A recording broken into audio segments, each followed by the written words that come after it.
جی السلام علیکم، امید ہے کہ آپ سب لوگ خیریت سے ہوں گے۔ عمران خان صاحب نے امریکی نیوز ادارے فاکس نیوز کو انٹرویو دیا ہے، اس کی کیا تفصیلات ہیں وہ آپ سے شیئر کروں گا۔ امریکہ سے ایک دفعہ پھر فری عمران خان کی آواز آئی ہے، کیا تفصیلات ہیں وہ بھی آپ کو بتاؤں گا۔ کچھ مزید خبریں کوشش ہوگی کہ وہ بھی آج کے اس بلاگ کے اندر آپ کے ساتھ شیئر کی جائے۔ سب سے پہلے کچھ چیزیں سوشل میڈیا پہ میں کچھ دنوں سے دیکھ رہا تھا۔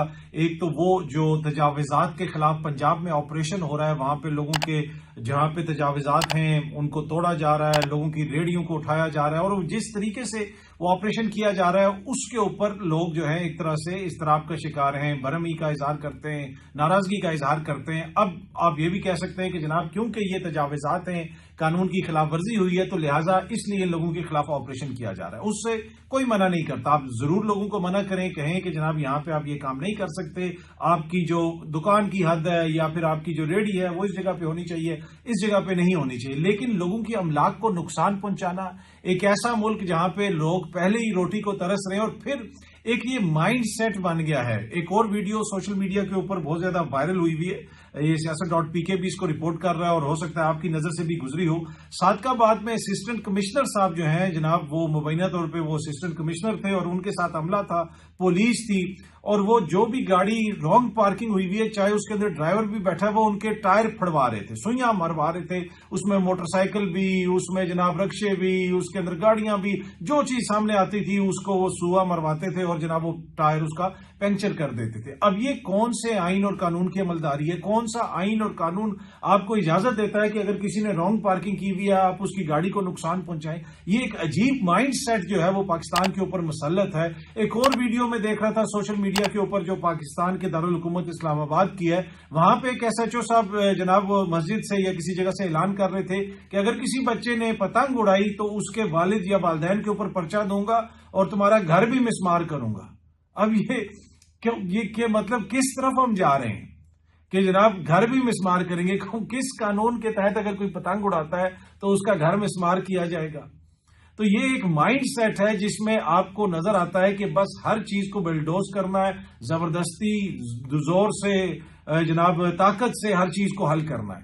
اب چیزیں اس نہج پہ پہنچ گئی ہیں کہ جہاں پہ جناب اسسٹنٹ کمشنر باہر نکل کے لوگوں کے گاڑیوں کے ٹائروں کو سلیش کروا رہا ہے، ایس ایچ او گھر مسمار کرنے کی جو ہے وہ دھمکیاں دے رہا ہے۔ یہ کوئی علاقہ غیر ہے؟ اسلام آباد کے اندر جناب پولیس اس قسم کی باتیں کر رہی ہے، اور اس کے ساتھ ساتھ جناب جس طریقے سے لوگوں کی وہ املاک کو نقصان پہنچایا جا رہا ہے، اس سے جناب مختلف ویڈیوز آ رہی ہیں کہ کوئی شخص جناب اس کو بچاتا ہوا اس کی جان چلی گئی ہے، یا پھر کوئی شخص جو ہے وہ اپنا دماغی توازن کھو بیٹھا ہے مبینہ طور پہ۔ اس طرح کی ویڈیوز آ رئی ہیں، ہو سکتا ہے جناب ان میں صداقت نہ ہو ان ویڈیوز کے اندر، لیکن جس طریقے سے وہ کارروائی کی جا رہی ہے اس کو بہتر طریقے سے بھی کیا جا سکتا ہے۔ اور یہ جو افسر شاہی کا مائنڈ سیٹ ہے اس کو تو کم از کم تبدیل کریں نا۔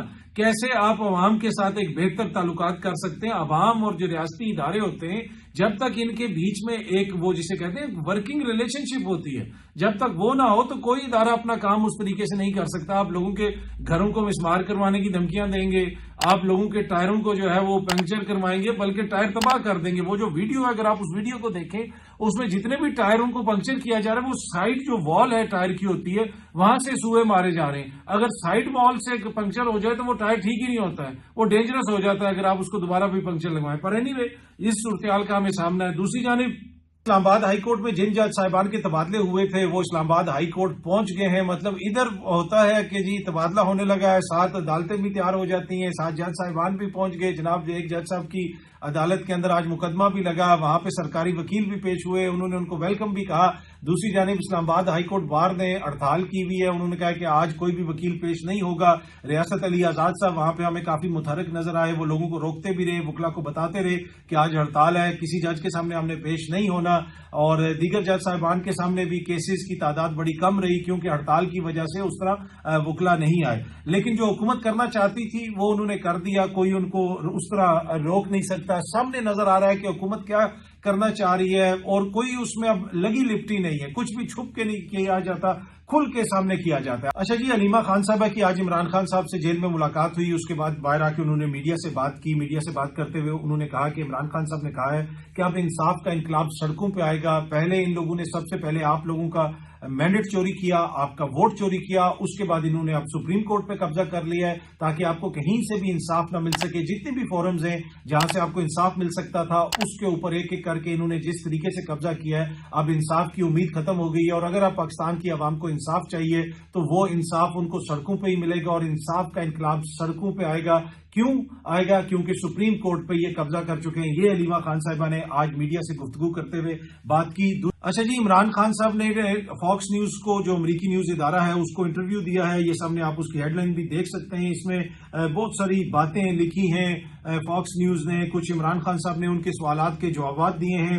عمران خان صاحب نے ٹرمپ کو جو مبارکباد دی وہ ٹویٹ بھی شیئر کی گئی ہے۔ کیسے ٹرمپ اور عمران خان صاحب کا موازنہ کیا جاتا ہے اس کو بھی شیئر کیا گیا ہے، اور اس میں جو ملک کی معیشت کا خاص طور پہ ذکر ہے کہ کیسے ٹرمپ جو ہے وہ بھی ملک کی معیشت کو اہمیت دیتے ہیں اور عمران خان صاحب کیسے اہمیت دیتے تھے۔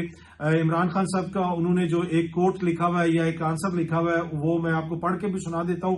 Economic diplomacy will be central to my approach. Pakistan is rich in natural resources, yet we have barely scratched the surface of our potential in agriculture, industrialization and IT, Khan stated. These sectors hold immense promise both domestically and globally. اب jail میں بیٹھا ہوا بندہ interview دے رہا ہے Fox news کو، وہ یہ نہیں کہہ رہا مجھے چھڑوا دو، مجھے یہ کر دو، وہ یہ بتا رہا ہے کہ میرا اکنامک ایجنڈا کیا ہے، فورن جو افیئرز کا ایجنڈا کیا ہے، ڈومیسٹک ایجنڈا کیا ہے۔ ان کے تمام آپ انٹرویوز دیکھ لیں، ان کے اندر آپ کو لگتا ہے اس طرح ہے کہ وزیر اعظم ان ویٹنگ یعنی گورنمنٹ ان ویٹنگ ہے، اور وہ اس طرح کی بات کر رہے ہیں کہ جیسے بس انہوں نے کچھ دنوں کے بعد وزیر اعظم بن جانا ہے۔ اس مطلب اس مائنڈ سیٹ کو آپ سمجھنے کی کوشش کریں۔ اچھا، فاکس نیوز سے بات کرتے ہوئے خان صاحب نے یہ بھی کہا اپنے انٹرویو میں ذرا آپ کو پڑھ کے بھی سنا دیتا ہوں کہ خان's message to supporters and foes alike, the people of Pakistan have never been more awake اور مور ڈیٹرمنٹ۔ انہوں نے کہا کہ پاکستان کی عوام اس سے پہلے اس طرح بیدار نہیں تھی اور اس سے زیادہ جس پر عزم بھی وہ نہیں تھی۔ مطلب کہ اس وقت عوام کو سب پتا ہے، وہ بیدار بھی ہیں، پر عزم بھی ہیں۔ They see with clarity what is happening to their nation. وہ بالکل صاف ان کو نظر آ رہا ہے کہ ہماری قوم کے ساتھ، ہمارے ملک کے ساتھ کیا ہو رہا ہے۔ And they understand the forces at play, اور ان کو سمجھ ہے کہ کون سی قوتیں، کون سی طاقتیں جو ہیں وہ یہ کھیل رہی ہیں۔ آگے انہوں نے کہا کہ I firmly believe that truth and justice will ultimately prevail، اور میں یہ بلیو کرتا ہوں، میرا یہ ایک طرح سے پورا مجھے یہ اعتماد ہے، ایک طرح سے ایمان ہے کہ جناب الٹیمیٹلی جو سچائی ہے، جو حق ہے، اس کی حق اور سچ کی جو ہے فتح ہوگی۔ فاکس نیوز سے بات کرتے ہوئے خان صاحب نے یہ بھی کہا کہ and as long as I have breath, I will continue to fight for this cause and for Pakistan that reflects the will and aspirations of its people. Khan صاحب نے کہا کہ جب تک میں سانس لے رہا ہوں میں لڑتا رہوں گا اس ملک کے لیے، اس قوم کے لیے، ان کی خوابوں کے لیے، ان کے ایسپیریشنز کے لیے، جو کچھ بھی وہ اچیو کرنا چاہتے ہیں۔ تو یہ بڑی امپورٹنٹ بات خان صاحب نے آخر میں کی کہ جب تک میں زندہ ہوں میں لڑتا رہوں گا۔ کوئی وہ بات نہیں ہے کہ جناب معاملات یہاں پہ ختم ہو جائیں گے۔ جب تک زندہ ہوں، جب تک میری سانس آ رہی ہے، یہ مقابلہ چلتا رہے گا۔ اسی انٹرویو کے اندر خان صاحب نے ایک اور بات بھی کہی کہ جناب آپ ہمیں ہینڈ آؤٹس مت دیا کریں، کہ rather than relying on hand outs, یعنی جو ایڈ وغیرہ ہے اس کو دینے کے بجائے جو یہاں کا اکنامک پوٹینشیل ہے پاکستان نے وہ اچیو کرنا ہے۔ پاکستان 25 کروڑ کا ملک ہے اور اس کا ایک ہیوج اکنامک پوٹینشیل ہے۔ اب یہ جو انہوں نے ایڈ والی بات کی ہے، یہ اس وقت ایک بڑا امپورٹنٹ ٹاپک ہے امریکہ میں بھی۔ ایلن مسک بھی اس کے اوپر ٹویٹ کر رہے ہیں، ریچرڈ گرینل بھی اس کے اوپر ٹویٹ کر رہے ہیں کہ یہ یو ایس ایڈ جو پوری دنیا میں دی جا رہی ہے، کہیں پہ میڈیا کو دی جاتی ہے، کہیں پہ دیگر اداروں کو دی جاتی ہے، کیوں دی جاتی ہے، مختلف گروپوں کو دی جاتی ہے، اور اس کے اوپر وہ سیریس کوسچنز کر رہے ہیں۔ اور پاکستان کو بھی آپ کو پتا ہے کہ یو ایس ایڈ ملتی ہے ہر سال غالباً 230 ملین کے قریب ڈالرز، 230 ملین ڈالرز پاکستان کو دیے جاتے ہیں ایڈ کے اندر، وہ بھی آج کل روکی ہوئی ہے۔ اور اس کے اوپر بھی لوگ کہتے ہیں کہ اس میں بہت کرپشن ہوتی ہے، یہاں پہ جو سرکاری محکموں کو دی جاتی ہے اس میں بھی کرپشن ہوتی ہے، لوگوں نے این جی اوز کھولی ہوئی ہیں، دیگر میڈیا کو دی جاتی ہے اور مختلف جگہوں پہ خرچ کی جاتی ہے۔ تو یہ ایک ٹاپک آف انٹرسٹ ہے اس وقت امریکہ کے اندر، اور خان صاحب نے بھی اس چیز کی بات کی کہ جناب یہ خیرات ہمیں نہیں چاہیے، ہمیں وہ ہینڈ آؤٹس کے اوپر ریلائی نہیں کرنا چاہیے، ہمیں کس چیز کے اوپر ریلائی کرنا چاہیے، اپنے اکنامک پوٹینشیل کے اوپر اور اپنی اکانومی کو درست کرنا چاہیے۔ باقی جس طرح میں نے کہا کہ ریچرڈ گرینل، ایلن مسک، یہ سب لوگ کوسچن کر رہے ہیں یو ایس ایڈ ایڈ کو کس طریقے سے یو ایس ایڈ خرچ کی جاتی ہے اور پاکستان میں جدھر جدھر یو ایس ایڈ دی جاتی ہے اس کی بہت ساری تفصیلات آپ لوگوں کو پتہ ہی ہوں گی کہ میڈیا کو بھی ملتی ہے, یہاں پہ سیاستدانوں نے بھی تھنک ٹینک کھولے ہوئے ہیں ان کو بھی ملتی ہے, دیگر لوگوں کو بھی ملتی ہے. تو اصل ایشو یہ ہے کہ اس ایڈ سے پاکستان میں اب تک کیا بہتری آئی. ابھی بھی ہم ادھر کے ادھر ہی کھڑے. تو ایڈ سے زیادہ ہمیں جس چیز کی ضرورت ہے اکنامک ڈیولپمنٹ کی ضرورت ہے, اپنی معیشت کو بہتر کرنے کی ضرورت ہے. اچھا جی, فاکس نیوز کے انٹرویو کے حوالے سے جو ولسن جو امریکی کانگریس مین ہیں, ریپرزینٹیٹو ہیں ادھر کے امریکی ایوان نمائندگان کے, انہوں نے ایک دفعہ پھر ٹویٹ کی ہے. انہوں نے لکھا ہے کہ important piece by Fox News on Imran Khan. While I have many disagreements with Mr. Khan, the Pakistani government should not be jailing its political opponents. Free Imran Khan. انہوں نے کہا جی میرے عمران خان صاحب سے بہت اختلافات ہو سکتے ہیں لیکن پاکستانی حکومت کو سیاسی مخالفین کو جیلوں میں نہیں ڈالنا چاہیے. فری عمران خان کو رہا کرو. اور انہوں نے یہ جو فاکس نیوز کا پیس ہے اس کو بھی اس میں کوٹ کیا ہوا ہے, بلکہ وہ کوٹ ٹویٹ کی ہوئی اور فاکس نیوز کو ٹیگ بھی کیا ہوا ہے. تو فری عمران خان کی ایک اور آواز جناب دوبارہ امریکہ سے آئی ہے, اور یہ جو یو ایس ایڈ والا معاملہ ہے اس کے اوپر رچرڈ گرینل صاحب تو کافی غصے میں ہیں. وہ تو یہاں تک کہہ رہے ہیں کہ اس سارے معاملے کی تحقیقات ہونی چاہیے. یہ جو بائیڈن انتظامیہ جس طرح یو ایس ایڈ بانٹتی رہی, لوگوں کو دیتی رہی, تو ہم امید کرتے ہیں کہ جو ایڈ پاکستان میں اداروں کو دی گئی ہے, پاکستان میں لوگوں کو بانٹی گئی ہے, شاید اس کی بھی کوئی انویسٹیگیشن ہو اور پتہ چلے کہ وہ کہاں پہ خرچ ہوئی ہے. اس لیے کہ اس حوالے سے مختلف سٹڈیز بھی موجود ہیں, مختلف چیزیں موجود ہیں کہ جہاں پہ یہ ایڈ اچھے کاموں پہ خرچ ہوتی ہے وہاں پہ بہت ساری جگہوں پہ یہ کرپشن کا باعث بنتی ہے. اور کئی دفعہ وہ ایڈ وہاں پہ بس کس طرح خرچ ہوتی ہے, پیپر کے اوپر خرچ ہوتی ہے, زمین پہ کچھ نہیں ہوتا. تو لیٹس ہوپ کہ جناب امریکہ میں بھی بڑے پیمانے پہ اس حوالے سے تحقیقات ہوں گی اور جو بھی سچ ہوگا, جو بھی حقیقت ہوگی وہ سامنے آئے گا. آخر میں ایک دو چھوٹی چھوٹی خبریں آپ سے شیئر کر لیں. جناب صدر مملکت آصف علی زرداری صاحب 4 روزہ دورے کے اوپر چین جا رہے ہیں. آپ کو مبارک ہو, پوری قوم کو مبارک ہو. اب 12 روزہ یا پتہ نہیں 8 روزہ, اس سے پہلے جو دورہ ہوا تھا مریم بی بی کا, 1 ہفتے سے زیادہ غالباً وہ رہی وہاں پہ, یہ 1 ہفتہ تقریباً وہ وہاں پہ رہیں چین میں. تو اس سے پاکستان کے اندر آپ کو پتا ہے کتنے زیادہ ترقی کے ثمرات ہم محسوس کر رہے ہیں. اب آصف علی زرداری صاحب بھی جا رہے ہیں. 4 فروری سے 8 فروری تک ان کا سرکاری دورہ ہوگا چین کا, اور یہ قوم کے لیے ایک بہت بڑی خوشخبری ہے. میں نے سوچا آپ کے ساتھ شیئر کی جائے. الیکشن کمیشن نے پی ٹی آئی کے جو انٹرا پارٹی الیکشن ہیں ان کے حوالے سے سماعت ہونی ہے. جناب 11 فروری کو نوٹسز جاری کر دیے گئے ہیں رؤوف حسن صاحب کو بھی اور بیرسٹر گوہر صاحب کو بھی.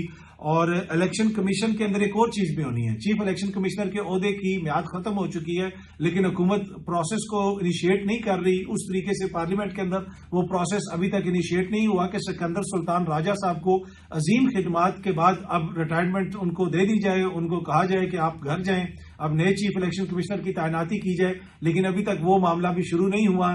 تو یہ جو معاملہ ہے پاکستان تحریک انصاف کے انٹرا پارٹی الیکشن کا, یا جو بھی معاملات اس وقت الیکشن کمیشن کے اندر چل رہے ہیں, تو وہ موجودہ چیف الیکشن کمشنر جن کے عہدے کی میعاد ختم ہو چکی ہے لیکن آئین پاکستان کیونکہ اجازت دیتا ہے, کیونکہ قانون اجازت دیتا ہے, تو انہوں نے اپنا کام جاری رکھا ہوا ہے اور وہ اسی طریقے سے آئین اور قانون کے مطابق اپنا کام جاری رکھیں گے جس طریقے سے آئین اور قانون کے مطابق اس وقت پاکستان کے اندر باقی سارے کام ہو رہے ہیں. ججز کو لایا جا رہا ہے, اسلام آباد ہائی کورٹ میں بٹھایا جا رہا ہے, اور اب اسی میں سے ایک جج کو جو ہے وہ چیف جسٹس بھی بنا دیا جائے گا. لیکن یہ سب کچھ آئین اور قانون کے مطابق ہو رہا ہے, لہٰذا آپ اس کے اوپر تنقید نہیں کر سکتے. اگر آپ کوئی تنقید کرتا ہے تو آپ اس کی اصلاح کریں, اس کو سمجھائیں, اسے کہیں ایسا نہ کرو بھائی, یہ آئین اور قانون کے مطابق ہو رہا ہے. بہت جلدی آپ سب دوستوں سے دوبارہ ملاقات ہوگی. Thank you very much.